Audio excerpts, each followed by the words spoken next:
우리 하나님께서 우리 나라와 민족을 사랑하시는 줄 믿습니다. 우리 또한 옆에 있는 믿음의 형제 자매들을 사랑하시고 축복하시는 줄 믿습니다. 우리 한번 옆에 있는 분들과 인사합시다. 하나님이 우리 나라와 민족을 사랑하십니다. 하나님께서 우리 나라에 하나님께서 주신 축복으로 이 나라가 괴롭고 힘든 어려움의 순간 속에 나라의 해방을 허락을 해주셨습니다. 이제 8월 15일 광복절 해방의 귀한 날을 우리가 맞이하며 함께하는 시간에 교회 함께 예비하는 교회의 전통적인 절기는 아니지만 나라를 생각하는 마음으로 해방 기념주일로 하나님 앞에 오늘 예배를 드립니다. 우리 민족을 하나님이 사랑하시고 귀하게 세우시고 또한 기쁘게 사용해 주시는 줄 믿습니다. 계속해서 하나님이 원하시는 나라, 하나님이 기뻐하는 민족이 되어지기를 소망합니다. 오늘 우리가 성경을 통하여 하나님이 주신 기쁨에 대한 이야기를 나누면서 우리 민족에 주신 기쁨, 우리 교회에게 주신 기쁨, 내 가정과 내 삶 속에 주신 기쁨에 대한 이야기를 나눠보고자 합니다. 한번 옆에 있는 분에게 한 번 더 이야기합시다. 기쁘십니까? 기뻐할 일이 있어야 기쁘죠. 배고픈 사람한테 배부르냐고 그러면 밥을 주거나 얘기해 줍시오 라는 것과 비슷한 이야기죠. 우리의 인생 가운데 기쁜 일이 있어야 기뻐한다. 이것이 사람들의 이야기입니다. 즐거운 일이 있어야 즐거워하고 기쁜 일이 있어야 기뻐하고 기쁨과 즐거움이 내 삶 가운데 동기가 보이되는 어떤 모습들이 상실되어 있다면 우리가 기뻐한다, 즐거워한다, 사실 어렵다라는 이야기가 맞습니다. 그러나 오늘 성경은 빌립보서를 통하여 주님께서 말씀하시되 기뻐하라, 다시 말하니 기뻐하라 이렇게 이야기합니다. 기뻐하라는 이야기는 명령입니다. 하나님의 명령에 순종하여 기쁨의 삶을 사시는 모든 성도가 되어지기를 원합니다. 오늘 말씀은 빌립보서입니다. 사도울이 하나님의 부름을 받아서 예수의 복음을 증거합니다. 하나님께서 귀한 은혜를 주셔서 바나바와 함께 안디옥에서 파송하게 하셔서 선교여행을 떠난 아시아를 위주로 복음을 전하게 되었죠. 바나바와 함께 복음을 전하다가 2차 선교여행에 나누게 되어서 그가 또한 아시아 지역을 둘러보게 되는데 그가 하나님의 은혜 가운데 복음의 삶을 하는데 하나님이 그의 발걸음을 계속 막습니다. 왜냐하면 그는 하나님의 은혜의 말씀을 증거하고 있는 소망이 있었거든요. 그런데 하나님이 또한 환상으로 구체적으로 그의 발걸음을 막으신 이유를 보여주는데 마게도냐의 환상을 통하여서 하나님이 나에게 허락하신 은혜가 하나님이 사역을 부르신 은혜가 무엇이기를 깨닫게 됩니다. 그래서 그는 발걸음을 돌려서 유럽으로 예수의 복음을 증거하기 시작하게 되었습니다. 그러면서 이제 유럽에 가서 복음을 증거했던 그 첫 번째 지역이 어디냐? 오늘 성경의 말씀이 기록된 빌립보입니다. 이 빌립보의 예수의 복음을 증거하며 교회가 세워지게 되고 믿음의 성도들이 하나님의 은혜 가운데 예비하며 하나님의 거룩한 일들을 이루어가게 됩니다. 자, 이것이 빌립보 교회의 이야기입니다. 오늘 말씀의 배경이 되는 이야기가 감옥에 있다라고 합니다. 자, 그래서 우리는 이 말씀을 빌립보서를 감옥에 썼다라고 해서 옥중서신의 한 부분이다라고 이야기합니다. 감옥에서 기록한 편지다, 옥중서신이다라고 합니다. 사도 바울의 이야기를 우리는 성경을 통해 함께 나누었습니다. 지난 40일 특별 새벽기도를 통하여 사도행전 1장부터 말씀을 28장까지 쭉 살펴보면서 함께 은혜를 나누었었는데요. 나오신 분은 기억하실 거고 혹시 기억이 안 되는 분들도 함께 말씀으로 돌아가 봅시다. 이제 사역에 예루살렘으로 올라가게 되면 붙잡힌다라는 말씀을 듣게 됩니다. 많은 사람이 예언합니다. 예루살렘에 붙잡힌다는 겁니다. 그러나 사도 바울은 내가 복음 증거하는 데는 매인받은 것뿐만 아니라 목숨도 귀하게 여기지 않는다 하면서 예루살렘에 올라갔습니다. 그리고 예언의 말씀대로 그가 붙잡혔죠. 그러나 하나님은 네가 끝내는 로마에 가서 복음을 전할 것이라는 하나님의 말씀이 있었기에 그는 그것을 붙잡고 예루살렘에 깊은 올라갔고 그리고 끝내 붙잡힙니다. 여기에서 더 이상 있을 수 없는 상황이 되어서 가이사랴에 갔는데 그 당시 총독이었던 벨리스가 재판을 하는데 죄가 없는 겁니다. 그런데 유대인들의 관심을 사기 위해서 2년 동안 구류 상태로 길게 놔뒀습니다. 재판하지 않고 구류 상태로 그냥 놓아뒀습니다. 임기가 끝나고 그 다음 총독 베스토가 오게 되어서 이제 이 바울에 대한 이야기가 되는데 잘 모르잖아요. 그래서 베스토가 예루살렘에 갔다가 이 사람이 이야기를 듣고 돌아와서 가이사에서 재판을 열게 되는데 여기서 문제가 생겨서 사도 바울이 자신이 로마 시민권을 가지고 주장합니다. 나는 가이사에게 상소합니다. 로마로 가는 길이 그래서 열리게 되었죠. 비록 죄수의 신분, 미결수의 신분으로 움직이면서 바다를 통해 항해를 하고 육로를 통해 로마로 들어가는 것이 성경에 기록된 이야기입니다. 그러면서 로마에 가서 2년 동안 예수의 몸을 증거했는데 불효 상태에서 셋집에서 있었다라고 이야기합니다. 이제 우리가 함께 새벽에 말씀을 나누었지만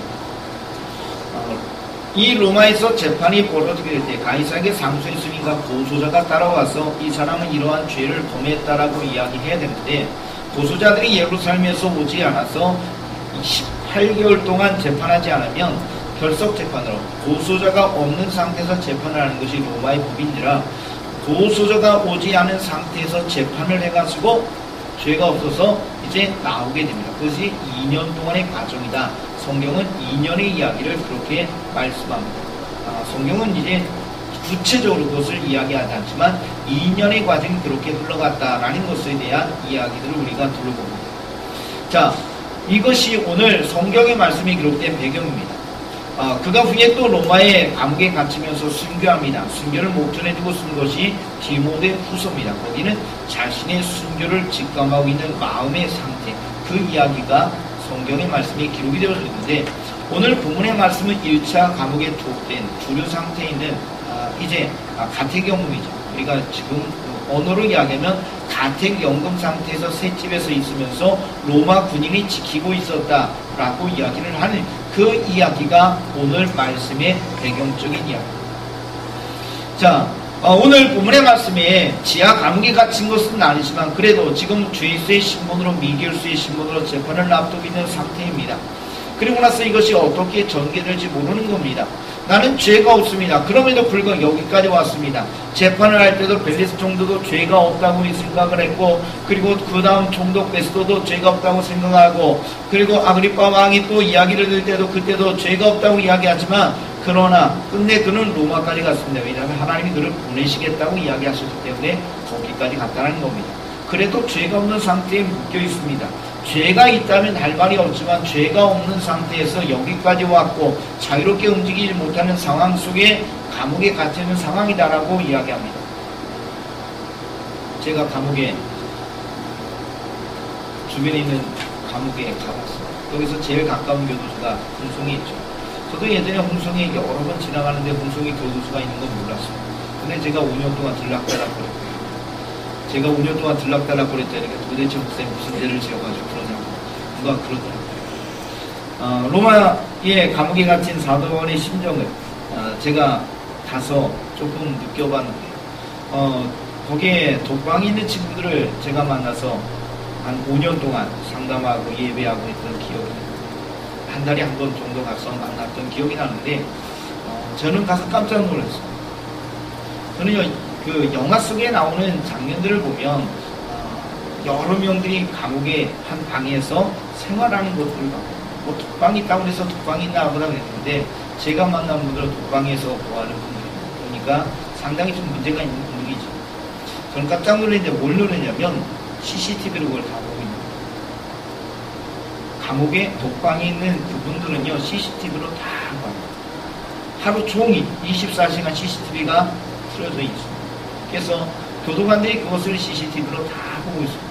어떻게 자는지, 어떻게 생활하는지, 어떻게 씻는지, 어떻게 화장실 가는지 그 모습이 CCTV로 다 녹화가 되는 것이 다 보여주고 있습니다. 그걸 보고 깜짝 놀랐습니다. 야, 저렇게 살고 있고 얼마나 24시간 감시당하는 거죠. 자유로운 시간이 흐르는 교도관의 이야기도 들어봤어요. 교도관들이 그렇게 기뻐하지 않더라고요. 교도관들도요 굉장히 답답합니다. 여러분들 이제 스마트폰, 핸드폰을 들고 다니는데 이것도 없으면 굉장히 불안하잖아요. 그러신 분 아멘.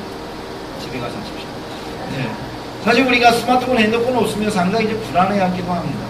근데요, 교도관들은 그걸 자유롭게 갖고 들어갈 수가 없는 거예요. 왜냐하면 그러다가 이제 죄수에게 주고 통하고 뭐 그런 일이 벌어지고.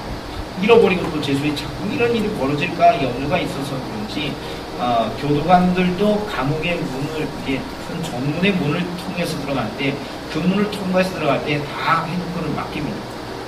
업무를 볼 때 물론 사무실에 유선 전화가 있지만 개인적인 휴대전화는요 다 맡기고 들어갑니다. 그리고 휴식 시간에 들어와서 그 전화를 가지고 문자라든가 온 전화든가 확인하고 또 통화를 하고 퇴근할 때 가져가고 하면서 굉장히 답답한 생활을 하고 제가 한번 물어봤어요. 교도관들한테 어떠세요? 생활하기 괜찮으세요? 그랬더니 힘들다.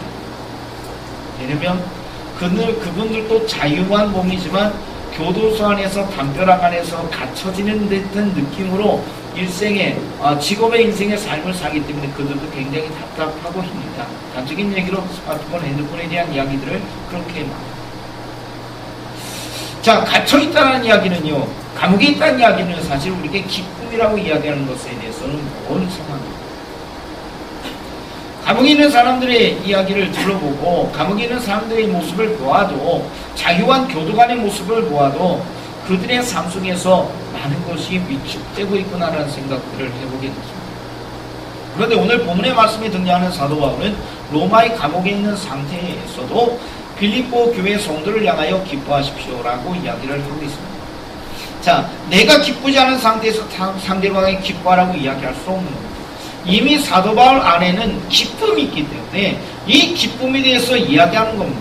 내게 기쁨이 있으니 당신도 이 기쁨을 누리기를 원합니다. 내가 비록 감옥에 갇혔지만 내가 기쁘니까 당신도 기뻐하십시오. 오늘 본문의 이야기는 그러한 말씀입니다. 자, 상황이라는 것에 묶여있는 사람은 절대로 기뻐할 수 없습니다. 내가 아파요. 기뻐하지 못해요. 내게 금전적인 문제가 생겼어요. 기뻐할 수 없어요. 사람들과 관계가 꼬였어요. 기뻐할 수 없어요. 나가면 사람들이 나에게서 욕하는 것 같아요. 기뻐할 수 없어요. 내 인생 가운데 위기와 문제들이 닥쳐왔을 때 사람들이 기뻐한다. 제정신이 아니야. 그렇게 이야기하게 될 겁니다. 사실 우리의 인생의 삶을 살아가면서 부족한 저도 제 인생의 삶을 살아가면서 기쁨도 있지만 사실 인생의 위기가 찾아왔을 때 어렵다 힘들다라는 생각들을 해왔던 기억들을 더듬어봅니다. 여러분도 마찬가지일 겁니다.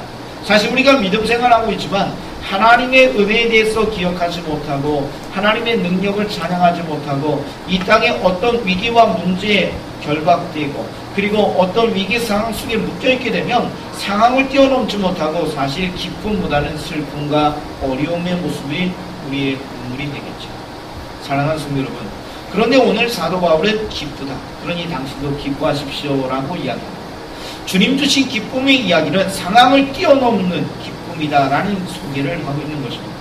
여러분들, 여러분의 인생 가운데 기쁘기 때문에 기뻐하는 것이 아니라 기뻐할 수 없는 가운데 기쁨을 허락하시는 은혜가 있길 원합니다. 그래서 성경은 항상 기뻐하라 이렇게 이야기합니다.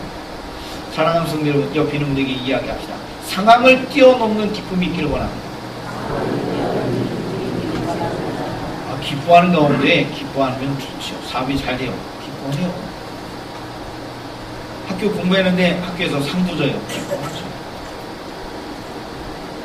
우리의 인생의 삶 속에 기뻐할 수 있는 이유가 닥쳤을 때 기뻐하는 건 누구나 할 수 있습니다. 그러나 성경은 아니라는 겁니다. 기뻐할 수 없는 가운데 기뻐하는 은혜가 우리의 삶 가운데 있다는 겁니다. 성경의 이야기, 외양간의 송아가 감람의 소축이 없어요. 그런데도 난 여호와를 인하여 기뻐한다. 이것이 오늘 사도 바울이 경험하고 있는 기쁨입니다. 이 기쁨을 경험했기 때문에 하나님의 말씀으로 빌립보 성도에게 기쁨에 대한 권고를 하고 있습니다. 자, 성도 여러분, 소망이 있는 자와 없는 자가 똑같지는 않습니다. 소망이 있는 사람은 기뻐할 수 없는 가운데 기뻐합니다. 오늘 사도 바울이 그렇다는 거죠. 너 로마에 가. 하나님 말씀하셨거든요. 로마에 가서 복음 전해. 하나님 말씀하셨거든요. 그러니까 기쁨으로 예루살렘에 가서 붙잡혔습니다. 그는 기쁨으로 로마에 가게 되었습니다. 불효 상태에 있는 상태에 있는 모든 상황, 간택연금 상태, 감옥에 있는 모든 상황이 있었지만 그러나 사도 바울은 기쁨이 있었어요. 왜냐하면 하나님이 말씀하시는 것이 그에게 소망이었어요. 너를 보낸 것은 내가 보낸 거야. 너는 여기서 복음의 사역을 해. 하나님이 말씀하셨기 때문에 그것이 그에게 소망이 되었기 때문에 이 묶여있는 상황, 감옥에 있는 상황이지만 그걸 추월해서 그는 소망 속의 기쁨으로 하나님 앞에 나아갈 수 있었다라는 이야기입니다. 아픈 사람이 나을 거야 하는 소망이 있으면 문제가 없습니다. 근데 이 병 못 고칩니다라고 하면 절망하죠. 우리 인생의 삶 속에 여러 가지 이야기 들어봐도 그렇습니다. 우리가 전쟁 속에 유태인들이 많이 학살당한 이야기 갑자기 발음이 안 되는데 하여간 거기에 갇혀있던 유대인들에 대한 이야기를 기억해 보십시오. 거기에서도요 절망하는 사람은 죽어갑니다. 그러나 소망을 가진 사람은 몸의 건강을 유지하고 일어났다는 이야기를 우리가 알고 있습니다. 여러분의 인생과 삶 가운데 절망과 여러분의 인생과 삶 가운데 소망과 이 모습은 전혀 다른 이야기로 봅니다. 저는요 이번 주에 기사를 보면서 좀 마음이 아팠어요. 한 가정의 아픔에 대한 이야기를 외손녀가 외할머니에게 좀 좋지 않은 표현들을 하고 나는 할머니에게서 독립하고 싶다 뭐 그런 이야기들을 하면서 한 가정의 아픔이 노출이 또 됐습니다. 그 이야기를 보면서 참 마음이 아팠어요. 어머니가 자살하고 그 위에 아버지가 자살했죠. 그리고 외삼촌도 자살했어요.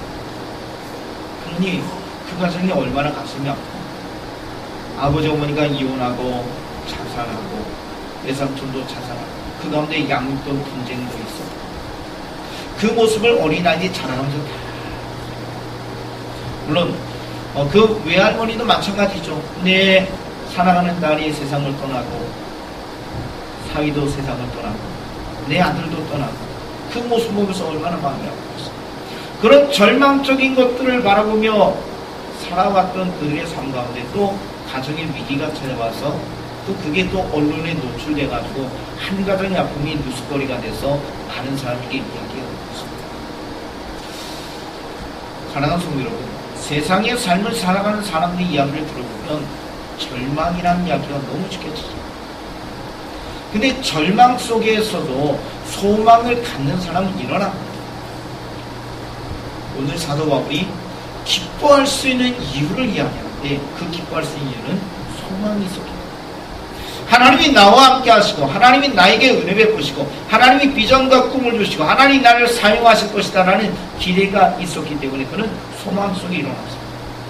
우리가 아는 욥이라는 인물도 우리가 알고 있는 꿈의 사람 요셉이라는 인물도 마찬가지입니다. 요셉이라는 인물도 어린 청소년이었지만 그가 인생의 굴곡이 너무나 컸다는 걸 알고 있잖아요. 형제들에 의해서 팔렸습니다. 우리 재신이 있는데 재신아 아멘. 네, 저 나이에 노예로 팔린 거잖아요. 청소년이 뭘 알아요? 팔려가는 거예요. 너무나 마음이 아프죠. 그런데 그는 절망하지 않았어요. 성실히 노예였지만 그의 집에서 보디발 장군 집에서 성실히 일을 했어요. 인정받죠. 사모님께서 그 집안 사모님께서 유혹합니다. 유혹을 뿌리치고 그는 또 감기 갇힙니다. 억울하잖아요. 그런데 그 억울함 속에 감옥에 갇힌 상황에서도 요셉은 절망하지 않고 소망 속에 살았더니 성실히 움직였더니 간수들이 보고 성실하다고 인정하고 거기서도 살고 됐죠. 그러다가 하나님의 은혜를 통하여 바로의 꿈을 해몽하고 애굽의 총리가 되었다. 성경은 그렇게 말씀해 줍니다. 만약에 요셉이 소망이 없었다면 하나님이 나에게 주신 그 꿈, 하나님이 나에게 보이신 그 아름다운 마음이 그에게 없었다면 볕단이 절하고 별이 절하고 하는 그 모습이 하나님이 주신 꿈이 그에게 없었다면 요셉은 형제에게 팔렸을 때 무너졌을 거예요. 감옥에 갇혔을 때 그는 무너졌을 거예요. 그러나 그는 무너지지 않았습니다. 소망이 있었거든요. 하나님이 나와 함께 하시고 나에게 은혜 베푸신다. 성경은 거기에 대해서 구체적으로 아무것도 이야기하지 않습니다. 단지 그에게 이야기하는 것은 꿈으로 보였던 그 이야기, 볕단의 이야기와 별과 해달별에 대한 이야기만 하나님이 보여주셨다라는 것만 이야기하시지 하나님이 그의 인생 가운데 어떻게 개입했다, 보디발 장군이 집에 팔려갔을 때 어떻게 했다, 감옥에 갔을 때 어떻게 했다, 그런 이야기는 전혀 없습니다. 그러나 그의 고백은 계속되는데 꿈은 하나님이 해몽하십니다라고 하면서 그는 믿음을 잃어버리지 않은 인생으로 여기까지 달려왔다라고 성경은 계속해서 이야기합니다. 성도 여러분, 소망 있는 사람은 무너지지 않습니다. 하나님이 나와 함께 하시고 나를 도우신다는 믿음과 기대가 있는 사람은 무너지지 않습니다. 그런 사람이 하나님 은혜 속에 기뻐할 수 있게 됩니다. 바라기는 이 자리에 있는 모든 성도께서 주님이 나와 함께 하시고 주님이 나에게 은혜 베푸시고 주님이 나에게 힘이 되신다는 것을 기대하시면서 소망 속의 기쁨이 여러분들이 허락되기를 간절히 소망합니다. 자, 성경은 또 말합니다. 뭐라고 합니까? 주 안에서 기뻐하라 이렇게 얘기합니다. 여러분들, 여러분이 어떤 것에 기뻐하십니까?